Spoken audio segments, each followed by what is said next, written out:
Hello प्यारे भाइयों और बहनों, आपका मेहर टीचिंग में स्वागत है। मैं आपको आज यहाँ से ये जो नोट्स दे रही हूँ ना, संकल्पना, विचार, विद्या, शब्दावलियाँ, ये यूजीसी नेट के इतिहास के नवीन पाठ्यक्रम के अनुसार हैं। और ये जो असिस्टेंट प्रोफेसर आप देख रहे हो, स्कूल व्याख्याता जो भी दे रहे हो, यहाँ से मैं शॉर्ट जो 10-10 मिनट की वीडियो बन रहे हैं, फिर भी बने तो कोई नहीं, मैं बहुत डीपली सी वहाँ से एक भी पर्सन आपका बाहर नहीं जाए ना, ऐसे मैं बना रही हूँ। शॉर्ट नोट्स कहाँ से बना रही हूँ, ये मैंने वेदांग का दे दिया है। वेदांग पूरा हो गया हमारा, और वेदांग ऐसा टॉपिक दिया है ना मैंने, जहाँ से एक भी पर्सन बाहर नहीं जाएगा, ये मुझे 100% यकीन है, क्योंकि मैंने पर्सन पूरा एग्जाम के देखे हैं। अगर ये जो टॉपिक पूरा हो जाएगा ना, ये सारी यूनिट, ये यहाँ से लगा के ये जो यूनिट पूरी हो जाएगी, भारतवर्ष मैंने करवा दिया, सभा समिति, वर्णाश्रम, वेदांत, यहाँ तक हो गया है। आज पुरुषार्थ, ऋण दोनों ही करवाऊंगी, छोटे छोटे टॉपिक है ना, इसलिए शॉर्ट वीडियो बनाना चाहती हूँ, बड़े वीडियो नहीं बनाऊंगी। फिर सारे जब पूरे हो जाएंगे, यहाँ से यहाँ तक द्रविड़ वगैरह पूरा प्राचीन भारत का इतिहास, फिर प्राचीन भारत के इतिहास के पूर्व एग्जाम में जितने भी प्रश्न आए थे ना, वो मैंने यहाँ से लगा रही हूँ। मैं आपको बता दूँ, अभी ये देख सकते हो आप ये पप्पू सिंह प्रजापति की मैंने बुक लाई है, जो पूर्व एग्जाम में आए हुए प्रश्नों की, पर्सन बैंक कम से कम 5000 पर्सन है, जहाँ असिस्टेंट प्रोफेसर, नेट जेआरएफ सब आए हुए पर्सन है, वही है। तो मैं अभी तक तो पर्सन सब छांट रही हूँ कि कौन कौन से पर्सन आए थे, सब अभी पर्सन मिला रही हूँ। ये देख सकते हो आप, अभी ये सभा समिति का पर्सन है ना, ये आया था, अब ये भी आया था, ये पर्सन देख सकते हो, वैदिक काल में सभा समिति का जो भी, ये 2012-13 में आया हुआ है। इसके आगे और देखोगे तो अभी जितने भी थे ना, मैं सारे पर्सन छांट रही हूँ, जो सभा समिति मैंने पढ़ाया, वर्णाश्रम पढ़ाया, जो भी पढ़ाया, और वहाँ से पर्सन कहाँ से बनते हैं वो मैं पढ़ा रही हूँ आपको। तो पर्सन भी बता दूंगी आपको बाद में, पूरा वीडियो होने के बाद, पूरे नोट्स होने के बाद, है ना, शॉर्ट नोट्स दे रही हूँ ना, वो नोट्स पूरे हो जाएंगे तो फिर मैं पूरा आपको पर्सन भी करा लूँगी। कम से कम 1 घंटे का लॉन्ग वीडियो होगा तो होगा, लेकिन पर्सन पूरे के टॉपिक के टाइप 2-3 पार्ट में नहीं तो करा लूँगी मैं। तो ये आप देख सकते हो, ये धर्म सूत्र मैंने कल पढ़ाया ना आपको, ग्रह सूत्र, धर्म सूत्र, जो वेदांग पढ़ाया ना, वेदांग में से ये 2019 में प्रश्न आया था।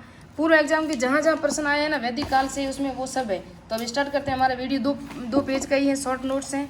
तो ये पुरुषार्थ है, पुरुषार्थ को आप देख सकते हो, ये पुरुषार्थ का वीडियो 4 प्रकार के पुरुषार्थ है, धर्म, अर्थ, काम और मोक्ष। ये अथॉरिटी नोट्स हैं, पप्पू सिंह प्रजापति है, आर्य कंपटीशन है, BA फर्स्ट ईयर की तीनों बुक मैंने ला ली, तीनों पार्ट की, first year, second year, final की। तो वहाँ से सब मिलेंगे आपको नोट्स।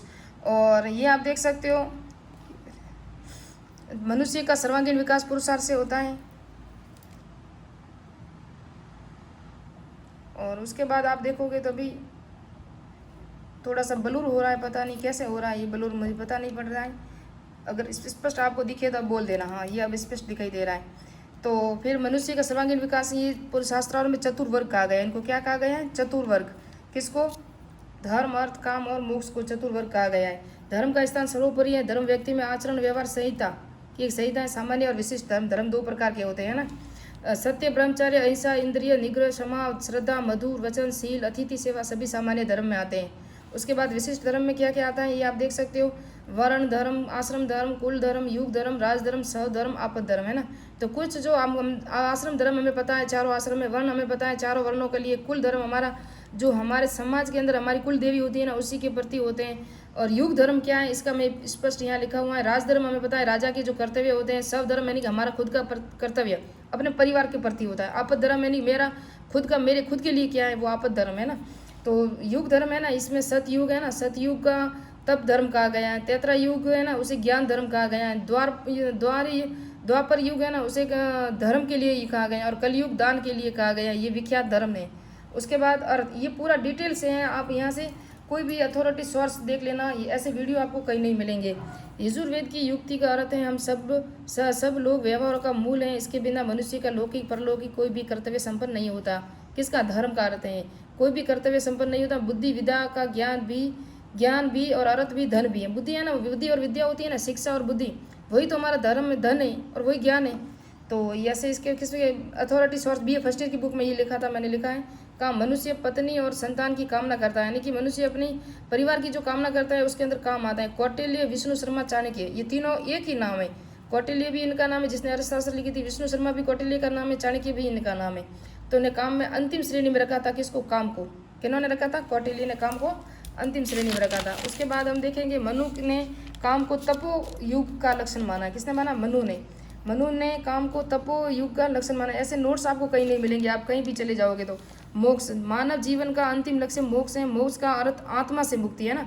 कहीं कहीं आपको मिलेगा जीवन से मुक्ति है, लेकिन ये जीवन से मुक्ति नहीं है, ये आत्मा से मुक्ति है, इसलिए मैंने आपको स्पष्ट ये लिखा है।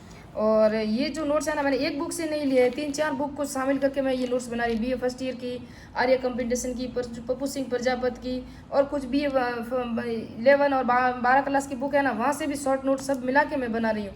एक जगह आपको नोट्स कहीं नहीं मिलेंगे। और है ना, ये मोक्ष है ना, मोक्ष प्राप्ति के आधार कौन कौन से हैं ये देख सकते हो।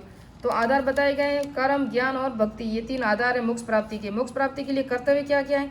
दिन में 1 बार भिक्षा मांगना, ना मिलने पर दुखी न होना, इंद्रियों को वश में रखना, अहिंसा का अनुसरण करना, ये सब हम सब कुछ जानते ही हैं। अब है ऋण।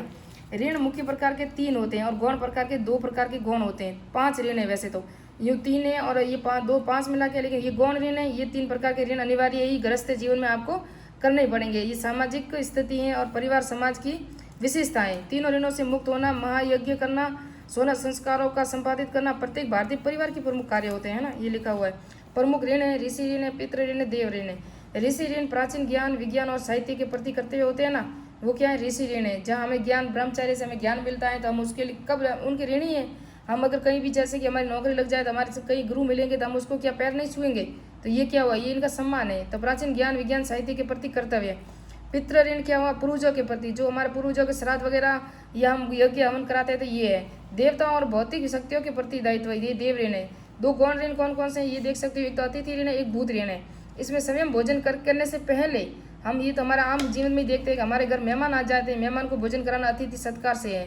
यानी कि हमारे घर में मेहमान आ जाए तो हमें आज दुखी नहीं होना है, उनको आराम से बैठाना, उनको खाना खिलाना और खुशी से बात करना, ये सब क्या है? उनका आदर करना। भूत ऋण क्या है? इसमें पृथ्वी, जल, वायु, आकाश, प्रजापति, काम, वैष्णोदेवी आदि को भोजन की बलि देना, उन सबको भूत ऋण ये है। कुत्ता, पशु, पक्षी आदि को भी भोजन डालकर तुष्ट किया जाता है, इनको सबको पहले खाना देना। हम सुबह उठते चिड़ियों को खाना देते हैं, अगर शाम को कुत्ता आ जाए तो उसको खाना देते हैं, अगर हमारे घर में शाम को गाय आ जाए तो उनको भी रोटी देते हैं। ये कौन सा ऋण है? भूत ऋण है। इसे आप रिलेटेड करके याद कर सकते हो। अब संस्कार का वीडियो मिलेगा आपको नेट्स में, नेक्स्ट वीडियो में मिलेगा। तो मिलते हैं नेक्स्ट वीडियो में आपको अथॉरिटी सोर्स के साथ। इसके अलावा आपको कोई भी बुक नहीं पढ़नी, ये मेरा 100% श्योर है। तो मिलते हैं नेक्स्ट वीडियो।